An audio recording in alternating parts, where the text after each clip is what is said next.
Looking at the slides for this particular presentation, there's a whole lot of blank space and not many words on it. We're going to focus today on solving problems with KEQ or KC or KP. When we look at a reaction that is in equilibrium, let's say A going to B, we know that KEQ is the ratio of products to reactants. But it can also tell us a lot about which side is favored.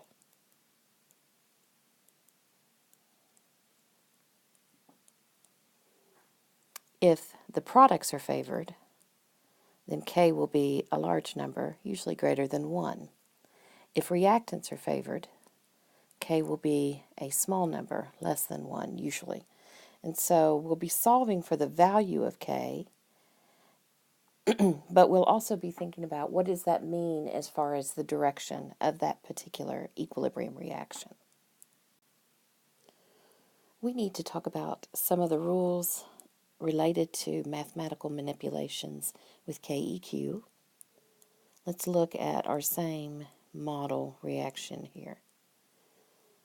A is in equilibrium with B being the product. We'll go ahead and write our expression here.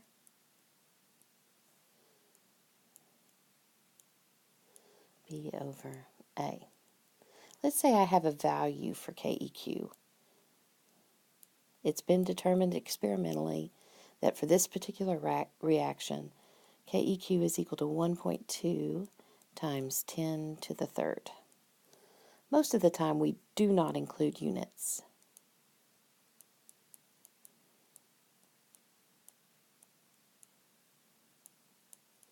So what does that mean? Well, if we put this in expanded notation, we see that that's about 1200. That number is greater than 1. So that means at equilibrium,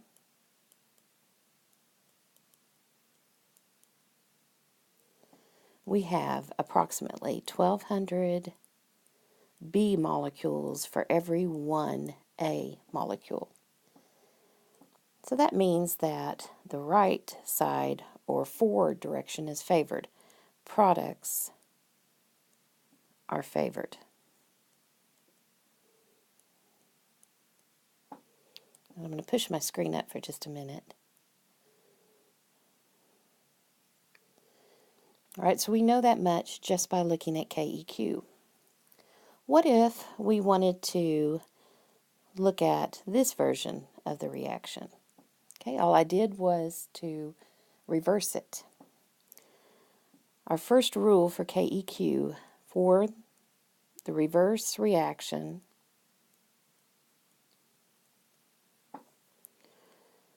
let's call it K2. K2 is equal to 1 over KEQ. Right, so I can know what that is from the value of KEQ. I can take 1 divided by 1200. And if I calculate that,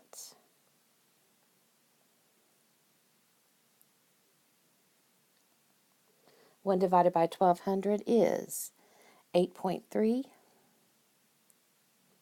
times 10 to the negative fourth. That number is much smaller than 1.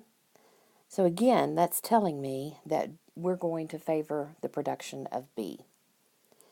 So whether I look at it in the forward direction or in the reverse, I'm still getting the same mathematical answer. All right, I tried to move that up, but I'm going to erase now. So that's our first rule. The reverse reaction is the reciprocal. Well, I'm trying to erase. It's not working here. Okay, we'll go ahead and write down it out the bottom here. Number 2, if I increase or decrease the reaction, let's say this time we're going to go to 2A goes to 2B. I know that KEQ in this circumstance would be B squared over A squared. So I could simply take the 1200 that I have for KEQ and square it, even if I don't know the concentrations of the individual reactants.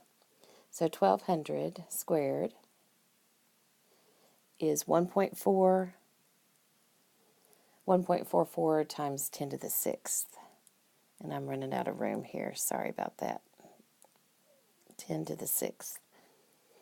So again, that's telling me that the B side of the reaction is going to be favored. Right, so those are the two general rules. If we take the reverse reaction, it's the reciprocal. If we increase by a factor of 2, we square. Increase by a factor of 3, we cube. Or if we cut a reaction in half, we take the square root. So let's look at some examples working with these principles. Right, for this set of reactions, we're going to work with this basic reaction here. Carbon monoxide gas plus 2 hydrogen gas goes to methanol CH3OH gas. And I know that Kp for this reaction is 2.26 times 10 to the 4th. Right, so already looking at this, I know that products are favored, or the production of methanol is favored. So let's look at a problem here. In this case, I have methanol going to carbon monoxide plus 2 hydrogen. Okay, so what is Kp?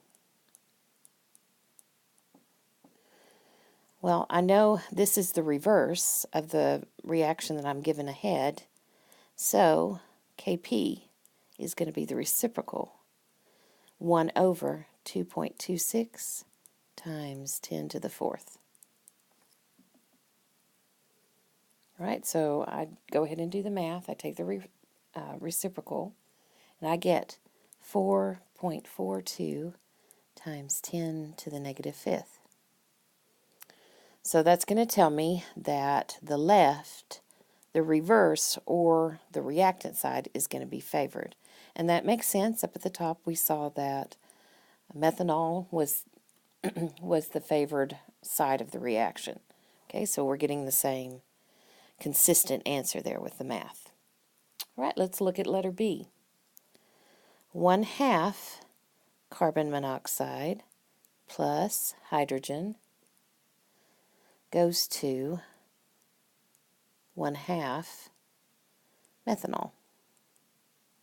Same question, what is Kp and which side of the reaction is favored?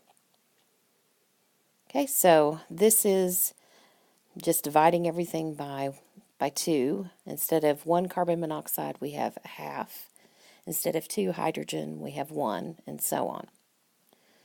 Right, so I know that Kp is 2.26 times 10 to the 4th when I produce 1 methanol. So I'm going to take the square root of Kp, 2.26 times 10 to the 4th, to get the Kp for this reaction. When I do that, I get 1.5 times 10 to the 2nd, or 150. We just do that so we can keep 2 significant figures. I really should have 3. 1.50 times 10 to the 2nd.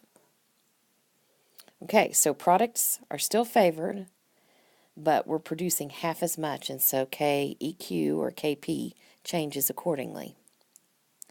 Right, let me see if I can move up the screen here. It's not letting me do it. We'll try to erase. I don't know, it's being stubborn today. All right, so let's look at letter C. Down here, I have 2 methanol going to 2 carbon monoxide plus 4H2. So in this case, compared to the first original reaction, we have doubled it, and we've taken the reverse.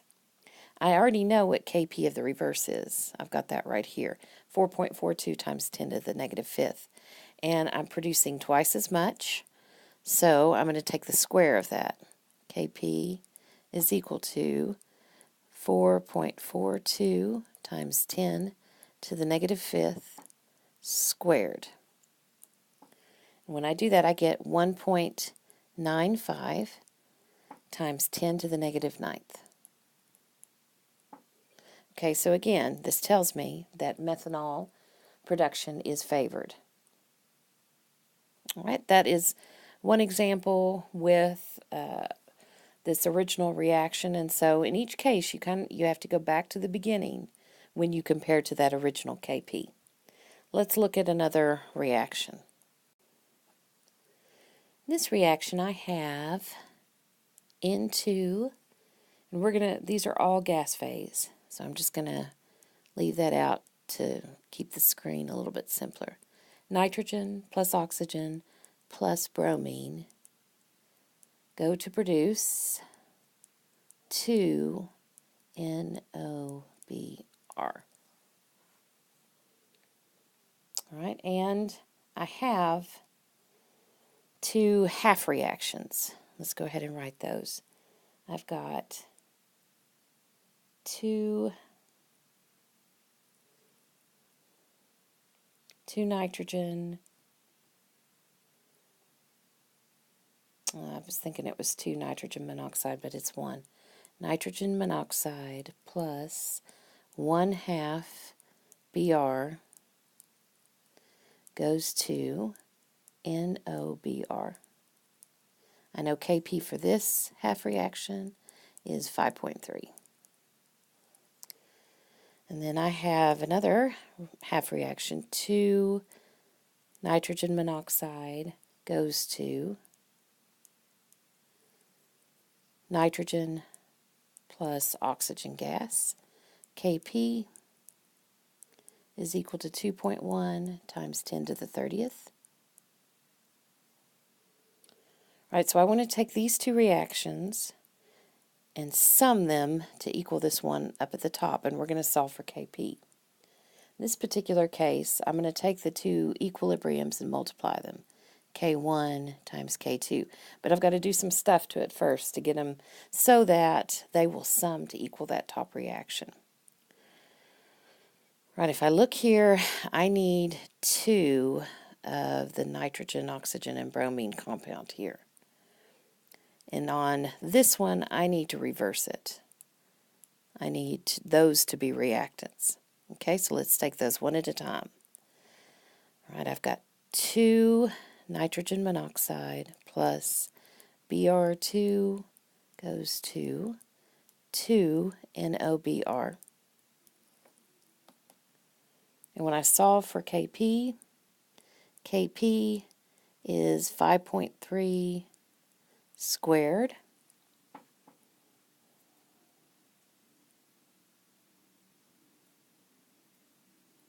which is 28, approximately. Right? So now looking at the second reaction, I'm going to reverse it. I'm going to make my nitrogen and oxygen reactants, and 2NO is my product. And so because I reversed it, I need to take the reciprocal. Kp is 1 over 2.1 times 10 to the 30th. Okay, so when I do that, I get 4.8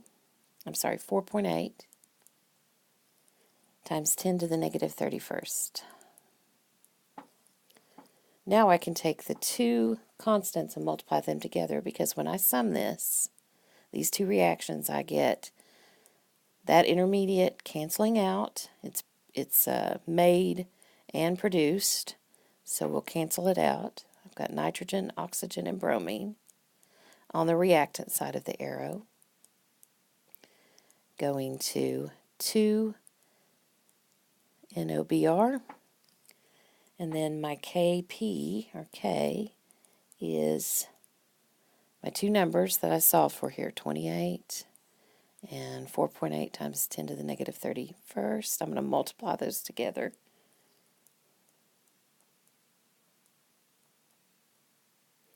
To get my final answer, 1.3 times 10 to the negative 29th. And that tells me that the reactants are favored, or the left, or the reverse. So reactants are favored.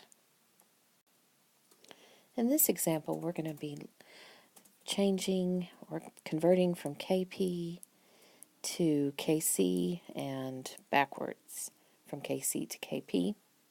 The formula for this, KP is equal to KC times RT to the delta N power. So let's define these terms.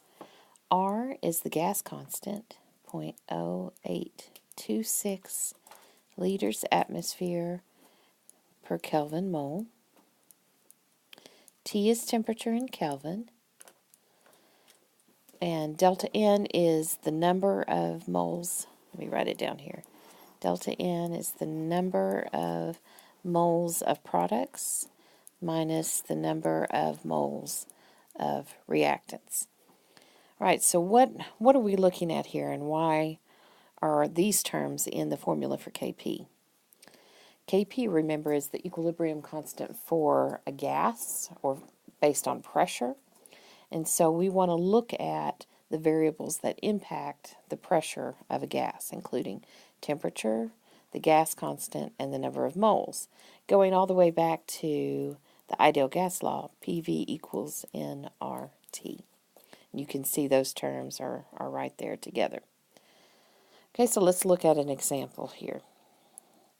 We have the reaction N2O4 goes to 2 nitrogen dioxide. All right, and these are both gases. I'm told that Kc is equal to 5.9 times 10 to the negative third. All right, so we want to find what Kp is. All right, so I need to plug and chug. Looking at Kc, we just put that number in, 5.9 times 10 to the negative third, times RT, which is 0.0826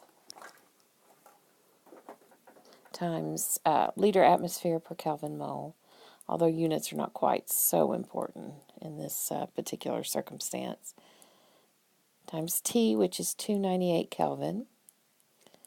We're told that in the problem. I'll go ahead and put a bracket around this.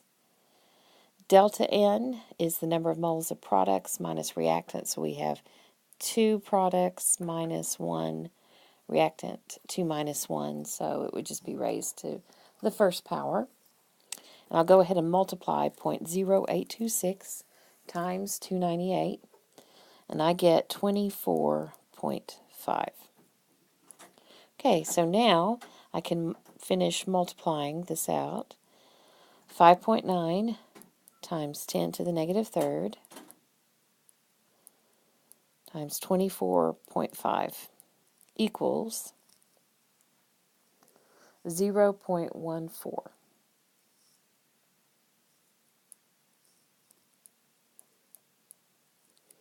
Right, so this reaction is, the Kp is less than 1 and Kc is less than 1. So in this case, we know that reactants are favored, the N2O4. All right, let's look at another example in the following slide. All right, here is our second example. We're going to calculate Kp. Let's look at the reaction. Nitrogen gas plus 3H2 goes to 2NH3. I am told that Kc is equal to 3.7 times 10 to the 8th. Okay, so we're going to plug and chug here. I know that Kc is equal to Kp. I'm sorry, it's backwards on that. Let me see if I can erase. It hasn't been, there we go. It's letting me erase now. Kp is equal to Kc RT raised to delta N. Right, I know we're talking about 298 Kelvin here, and 298 times 0.0826 is 24.5. Okay, so we can use that number again. Delta N, products minus reactants. And so I have two products, 1, 2, 3, 4 reactants. Remember the 1 is there. It's implied just from writing the compound formula. So 2 minus 4 is equal to -2. All right, so let's set this up. Kp is equal to Kc, 3.7 times 10 to the 8th times 24.5 raised to the -2 power. So what does that mean when the negative sign is there? I'm going to take the reciprocal of the square. All right, so I'll go ahead and put that in. 3.7 times 10 to the 8th times 1 over 24.5. Okay, so we're going to square that. 24.5 squared, excuse me. Let me erase that. There we go. All right, so that goes ahead and simplifies to 3.7 times 10 to the 8th times 1 over 600.25. All right, so I multiply those, and I get 6.2 times 10 to the 5th. All right, so in this particular case, I know that at 298 Kelvin, my 2NH3 is the favored side of the reaction, more products or right. All right, we've looked at 3 different ways to do calculations with K. We'll sum those up in the next slide. Right, looking at KEQ, what we know so far is the products raised to the number of moles over reactants raised to the number of moles. We know if K is greater than 1, that the forward reaction or products is our favored. If K is less than 1, we know that reactants are favored, or the left, shifting to the left. Right. What do we know about calculations with K?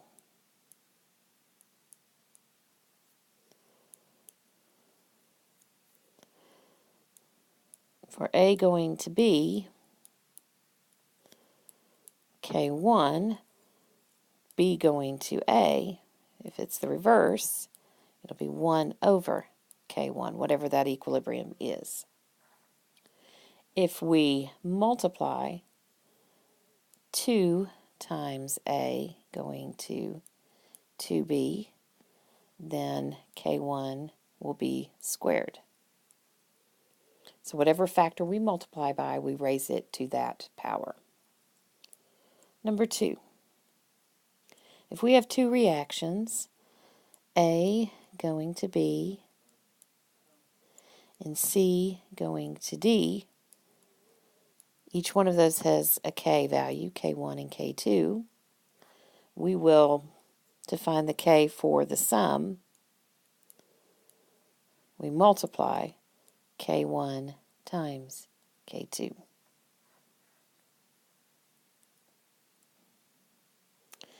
And the third thing that we learned about was the relationship between KP and KC, how to calculate back and forth from those. We could look at the KC version of this, which would be KP divided by RT multiplied raised to the delta n. And the other form where we're solving for KP, I showed you in the previous 2 slides. Right, so 14.2, activity 14.2 will be example problems like these 3 sets we have looked at on the video.